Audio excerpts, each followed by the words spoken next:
మెదక్ జిల్లా ఆర్ వెంకటాపూర్లో కేంద్రీయ సమగ్ర సస్యరక్షణ కేంద్రం హైదరాబాద్ వారి ఆధ్వర్యంలో రైతులకు విత్తన శుద్ధి కార్యక్రమం విత్తన శుద్ధి ఆవశ్యకత అనే అంశంపై సస్యరక్షణ అధికారి నేత నీలారాణి అవగాహన కార్యక్రమం నిర్వహించారు.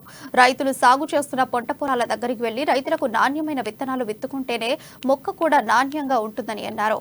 దిగుబడి కూడా అధికంగా వస్తుందని రైతులకు శిక్షణ ఇచ్చారు. ఈ కార్యక్రమంలో రైతులు భారీగా పాల్గొన్నారు.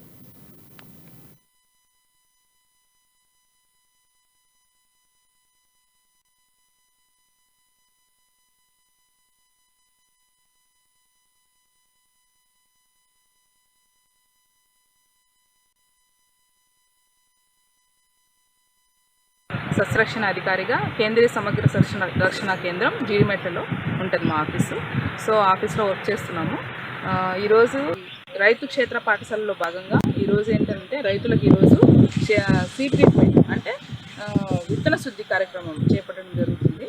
ఇందులో భాగంగా ఏంటంటే మనం ఈ పంట పొలాల ముందు పంట వేసుకునే ముందు విత్తనం అనేది ఆరోగ్యకరమైన విత్తనం అనేది తీసుకోవడం వల్ల ఆరోగ్యమైన పంట కూడా వస్తుంది. సో దీని యొక్క కాన్సెప్ట్ సో ముఖ్యంగా మనము రైతు అనేవాడు ఖచ్చితంగా విత్తనాన్ని శుద్ధి చేసుకోవాలి. మేబీ అది శుద్ధి చేసి వచ్చినా కూడా సీడ్ ట్రీటెడ్ వచ్చినా కూడా మనం ఏంటంటే మళ్ళీ ఒకసారి మనము ఈ రకం జీవ శిలీంధ్రాలైనటువంటి